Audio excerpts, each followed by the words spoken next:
Hello sir, कैसे हैं आप? Hello, how are you? बिल्कुल ठीक हूँ सर। सर, बच्चों के कुछ क्वेश्चंस हैं आपसे जो हम आज आपसे पूछना चाहते थे। डेफिनेटली। तो सर, बच्चे ये जानना चाहते हैं कि आपने पढ़ाना शुरू कब किया? देखिए, पढ़ाने का कैरियर तो मेरा बहुत पहले सिलसिला शुरू हुआ था। मैं जब इलाहाबाद विश्वविद्यालय में पढ़ता था तो 2004-05 से ही आप कह सकते हैं कि मैंने ये प्रोफेशन स्टार्ट कर दिया। और 2004-05 से मैं इलाहाबाद से कैरियर स्टार्ट करने के बाद दिल्ली आ गया यूपीएससी मेंस की तैयारी के लिए। मेरा मेंस का एग्ज़ाम था और उसके बाद सिलसिला दिल्ली में शुरू हो गया। एक्चुअली पढ़ाना, मैं अगर हकीकत में कहूँ तो मेरा एक पैशन सा बनता चला गया। पहले मैं अपने मित्रों के साथ जब सेल्फ डिस्कशन करता था किसी भी पर्टिकुलर टॉपिक को लेकर के, तो उन मित्रों का भी अपना एक फीडबैक आता था कि सर, आप जब यहाँ पर कोई चीज़ डिस्कस करते हैं या आप जब कोई चीज़ समझाते हो तो बहुत अच्छे से समझ में आता है, तो क्यों ना अपने से जूनियर बच्चों को भी गाइड करना शुरू करो। तो एक गाइडेंस सेशन की तरह ये स्टार्ट हुआ और उसके बाद मुझे इसमें एक झील नज़र आने लगी। मुझे खुद एंजॉय होने लगा। मतलब कभी कभी कहा नहीं जाता, कुछ काम हम करते हैं स्वांता सुखाय, अपने सुख के लिए किया जाता है। तो आज मुझे इसमें इतना आनंद आने लगा कि पढ़ाना कभी मुझे बोझ लगा ही नहीं। मुझे लगा कि इसी के लिए शायद मैं बना था। चलिए सर, चलते चलते बात करेंगे। डेफिनेटली। तो सर, आप शुरू से ही जीएस पढ़ाते थे या आपने पहले कुछ और पढ़ाया और फिर आपको लगा मेरे को जीएस पढ़ानी चाहिए? एक्चुअली मेरा खुद का अपना एकेडमिक बैकग्राउंड भी कुछ ऐसा रहा कि मुझे ह्यूमैनिटीज़ के सब्जेक्ट हमेशा बहुत पसंद आते रहे। जैसे मैंने खुद भी अपने 10+2 स्टैंडर्ड में ह्यूमैनिटीज़ के सब्जेक्ट्स को फॉलो किया। फिर उसके बाद आगे चलकर मैंने ग्रेजुएशन भी जब इलाहाबाद विश्वविद्यालय, जो प्रयागराज विश्वविद्यालय है, वहाँ से मैंने अपनी पढ़ाई परस्यू की, तो ह्यूमैनिटीज़ के सब्जेक्ट के साथ ही आगे बढ़ता रहा। मुझे इकोनॉमिक्स में मास्टर डिग्री करने का मौका मिला। तो धीरे धीरे जो मानविकी के विषय थे, इतिहास, भूगोल, अर्थशास्त्र या राजनीति विज्ञान, इन विषयों में बहुत ज़्यादा रुचि पैदा हो गई। और इसी कारण से मुझे जीएस पढ़ाने में जो रोमांच का अनुभव होता है, उस पर मैं अपना एक अनुभव शेयर करना चाहूँगा। आपसे ये कहूँगा कि जीएस के जितने भी विषय हैं उन्हें आप सभी विषयों की जननी कह सकते हैं, मदर ऑफ ऑल सब्जेक्ट्स। यानी आपने अगर इतिहास नहीं पढ़ा, आपने भूगोल नहीं पढ़ा, तो आप बाकी सारे विषय पढ़ते रहिए, कोई मतलब नहीं है। तो सर, आप इतने सालों से पढ़ा रहे हैं, आपका कोई फेवरेट स्टूडेंट? देखिए, मैं फेवरेट स्टूडेंट की बात करूं तो उनमें गिनती कम पड़ जाएगी शायद, क्योंकि बहुत सारे बच्चे ऐसे रहे जिनसे एक आत्मीय रिलेशन बनता चला गया, इमोशनल अटैचमेंट होता गया। और मैं उनका नाम यहाँ नहीं लेना चाहूँगा, लेकिन कई ऐसे वाकया हैं जो मैं आपको बताऊँ तो बहुत हार्ट टचिंग है। जैसे एक बच्चा एक बार मेरे पास आया, उसने कहा सर, मेरे पास फीस नहीं है, लेकिन मैं वादा करता हूँ जिस दिन आपके पढ़ाने से मुझे रिजल्ट मिलेगा, मैं आपसे मिलने आऊँगा और कुछ आपके लिए विशेष करूँगा। और ऐसा हुआ भी। वो बच्चा बहुत ही पुअर फैमिली बैकग्राउंड से था। उसके फादर एक तरीके से अगर देखा जाए तो बहुत स्ट्रगलिंग फेज में थे जब अपने बच्चे को पढ़ा रहे थे, लेकिन उस बच्चे ने उतने ही ईमानदारी से प्रयास किया, मेरे गाइडेंस को उसने फॉलो किया और फिर उसने रिजल्ट दिया। और रिजल्ट देने के बाद ऐसी सिचुएशन हो गई कि मुझे ढूंढकर वो मेरे घर तक पहुंचा। तो कभी कभी ये चीज़ें इतना हार्ट टचिंग होती है, लगता है कि बच्चे कितना फॉलो करते हैं अपने टीचर को और उनकी कितनी रिस्पेक्ट करते हैं। एक फीलिंग आ जाती है, इमोशनल अटैचमेंट हो जाता है। तो मेरे साथ तो ये रहा कि ऐसे बच्चे बहुत सारे हैं जिनको मैं कहूँगा मेरे पसंदीदा छात्र थे। और आप सब जानते हैं, भारत की भूमि कुछ ऐसी है ही कि गुरु द्रोण ने हजारों राजकुमारों को पढ़ाया होगा, लेकिन अर्जुन थोड़ा सा प्रिय हो गया और अर्जुन से इतनी निकटता हो गई कि अपने पुत्र को भी वो भूल गए। तो गुरु का नाता अपने बच्चों से कुछ ऐसा ही होता है कि वो अपने बच्चों से भी बढ़कर लगने लगते हैं। तो सर, ये तो हुई अच्छी बात, लेकिन कुछ तो बच्चों ने सर शरारत भी करी होगी आपके साथ? डेफिनेटली, बच्चे नॉटी भी होते हैं। क्लास में कई तरह की शरारत शुरू होती है। मैं आज उस पर भी आपको एक वाकया बताना चाहूँगा। कई बार बच्चे ऐसी भी हरकत करते हैं जिन्हें आप जानबूझकर अवॉइड करेंगे, कोशिश करेंगे कि बच्चे हैं, उनको इनोसेंट मानते हुए उन चीज़ों को भूला जाए, क्योंकि बच्चे शरारती होते ही हैं। अगर वो शरारत नहीं करेंगे तो फिर बच्चे कैसे? एक गुरु में और एक उसके शिष्य में ये संबंध ही कुछ ऐसा होता है। तो एक बार बच्चों ने थोड़ा सा सरप्राइज करने के लिए उन्होंने कुछ ऐसा प्लान बनाया वो शरारत भरी योजना थी, लेकिन बहुत अच्छा भी लगा, उन्होंने बहुत एंजॉय किया उसको। मेरा बर्थडे नहीं था, लेकिन उन्होंने बर्थडे सेलिब्रेट करने का एक प्लान बना लिया और कहा कि सर हम लोगों ने तो फेसबुक पे आपको फॉलो किया तो वहाँ ऐसी डेट मिली। तो मैंने कहा नहीं भाई, वहाँ पे तो ऐसी कोई डेट नहीं, ऐसे कैसे प्लान बना लिया। तो कहा सर आपसे बहुत दिन से पूछ रहे थे, आप बताते नहीं थे, तो हम लोगों ने प्लान किया कि आज अपने से करते हैं, सर से ये डेट पता चल जाएगी कि उनका रियल बर्थडे कब है। सर आप जैसे माइथोलॉजी की काफ़ी बात करते हैं, तो सर ये माइथोलॉजी में आपकी रुचि कैसे आई? देखिए, इसके पीछे तो एक वजह शायद फैमिली बैकग्राउंड भी होता है। मैं अपने ग्रैंड पेरेंट्स से, अपने पेरेंट्स से, वो लोग घरों में जो पूजा पाठ का एनवायरनमेंट रहता है उससे भी एक असर पड़ता है अपने व्यक्तित्व पर। तो मैं अपने आप को बड़ा सौभाग्यशाली मानता हूँ कि मैं ऐसे परिवार में पैदा हुआ जहाँ मेरे मम्मी पापा भी बहुत ज़्यादा डिवोशनल इन चीज़ों को लेकर थे, और इस कारण से कहीं ना कहीं हमें भी ये पृष्ठभूमि जो मिलती है उससे बहुत कुछ सीखने को मिलता है। जैसे मेरे घर में रामचरितमानस का पाठ अक्सर होता रहता है, तो बहुत सारे प्रसंग वो कानों में पढ़ते रहे और उससे मैं प्रेरित होता रहा।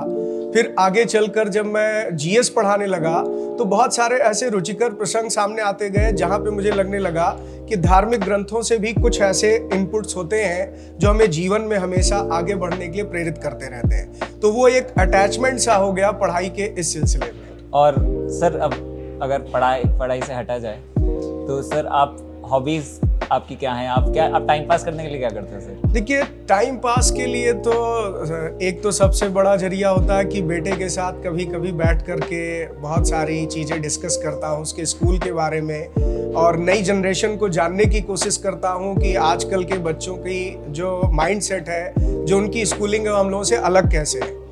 और एक बड़ा इंटरेस्टिंग फैक्ट है यहाँ पर, मैं कभी कभी सोचता हूँ कि हम लोग ऐसी जनरेशन को बिलोंग करते हैं जहाँ पर अपने पिताजी, अपने ग्रैंड पेरेंट्स, उनसे भी मार खाई, और आज की डेट में अगर अपने बच्चों को थोड़ा सा डांट भी दें, जैसे आप सब बच्चे जो क्लास में हमसे पढ़ने आते हैं, अगर उनको थोड़ा सा इंस्ट्रक्शन भी दिया जाए तो बहुत जल्दी इमोशनल हो जाते हैं कि हमें डांट क्यों पड़ गई। तो हम सब तो उस दौर को बिलोंग करते थे जहाँ दोनों के बीच में हम कह सकते हैं कि मध्यम मार्ग पे चलना पड़ा। तो आज की जनरेशन से भी बहुत कुछ सीखने को मिलता है बच्चों, आप सबसे भी बहुत कुछ सीखने को मिलता है, और ये मैं अपना सौभाग्य मानता हूँ कि मुझे पढ़ाने का अवसर मिला आप सबको, जिसमें सीखने की प्रक्रिया आज भी निरंतर जारी है। तो मेरे आगे की भी कार्य योजना यही है कि मैं जब तक अंतिम सांस लूँ पढ़ाता ही रहूँ, सीखता ही रहूँ। ये पूरा जीवन सीखने के लिए मिला है।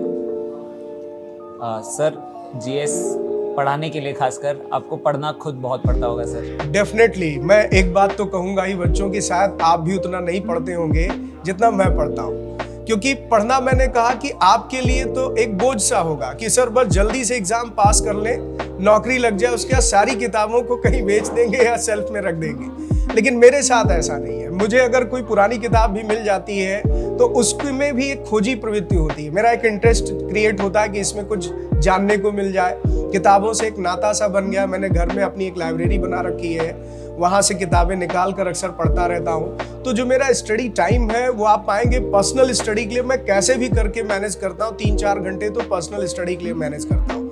बाकी जो क्लासेस के सेशन रहते हैं वो तो आप सब जानते ही हैं कितना बिजी शेड्यूल होता है। तो उसके बावजूद भी अगर 3-4 घंटे कंसिस्टेंट तरीके से रेगुलर बेसिस पे स्टडी चल रही है तो आप सोच सकते हैं कितनी मेहनत करनी पड़ती है टीचर को। सर क्या कोई ऐसी किताब है जिसकी आपकी लाइफ में बहुत इंपॉर्टेंट प्लेस है, जो आप रेकमेंड करोगे कि सबको पढ़नी चाहिए?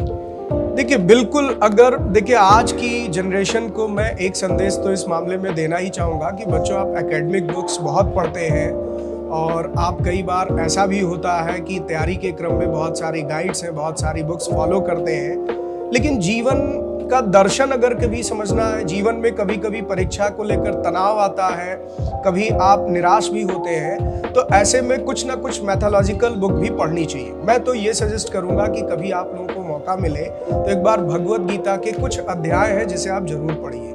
जैसे कर्मयोग के बारे में उसमें एक अध्याय है, आपको पढ़ने का मौका मिले बच्चों तो जरूर पढ़िएगा। मैं मानता हूं कि गीता हमारे पूरे जीवन का सार है, आपको जीवन में आगे बढ़ने की भी प्रेरणा देता है, आप में एकाग्रता भी पैदा करता है। तो इन सब चीज़ों से आपके व्यक्तित्व में भी बहुत परिवर्तन आएगा। सर आप फिल्में देखते हो? डेफिनेटली मैं फिल्में देखता हूँ। सर कैसी फिल्में अच्छी लगती हैं आपको? देखिए मैं हॉलीवुड और बॉलीवुड दोनों तरह की फिल्में फॉलो करता हूँ, और मैं अगर हॉलीवुड की बात करूँ तो मैं इंसेप्शन एक मूवी आई थी, शायद आप लोग जानते होंगे, और मुझे बहुत अच्छी लगी थी। थोड़ा सा मिस्टीरियस टाइप की थी, उसमें बहुत सारी चीज़ें जिसको आप सब अगर जनरल भाषा में कहें तो सपने में सपने, लेकिन कहीं ना कहीं वो मुझे बहुत ही अट्रैक्टिव पैटर्न लगा कि उसमें बहुत साइंटिफिक माइंड से सोचा गया था। फिल्म बनाने वाले ने उस पर कहीं ना कहीं बहुत रिसर्च किया था, और कई बार व्यवहारिक जीवन में भी आपने अनुभव किया होगा, कभी कभी ऐसा होता भी है। और सर गाने आपको कैसे अच्छे लगते हैं? गाने तो बस वही क्लासिकल पुराने ज़माने के गाने। अब आप चाहे ये कह सकते हैं आपकी जनरेशन हमारी जनरेशन अलग है, लेकिन मैं फिर भी यहाँ एक बात कहूँगा, मैं न्यू सॉन्ग्स भी पसंद करता हूँ, आप लोगों की जनरेशन के गाने भी सुनता हूँ। कभी कभी रीजनल लैंग्वेज में जो गाने होते हैं, जैसे हरियाणवी, दिल्ली में तो खासकर आने के बाद हरियाणवी गाने मुझे बहुत पसंद आने लगे। भले समझ में आए ना आए, लेकिन मैं इंजॉय करता हूँ। पंजाबी और हरियाणवी सॉन्ग भी बहुत अच्छे लगते हैं। सर एक टीचर की तरह आपने बहुत बच्चों को आगे बढ़ते हुए देखा, और एक सर प्राउड वाली फीलिंग भी आती होगी। बिल्कुल। तो एज ए टीचर सर आपका सबसे प्राउड मोमेंट कौन सा था? देखिए, एक टीचर के लिए कई ऐसे क्षण आते हैं, कई ऐसे मौके आते हैं जहाँ पर वो भी बहुत भावुक होता है, और उसे एक गर्व की अनुभूति होती है कि आज इस बच्चे ने वो मुकाम हासिल किया है जिसके लिए कहीं ना कहीं हम भी प्रतिबद्ध थे कि इस बच्चे को उस मुकाम तक पहुँचाना।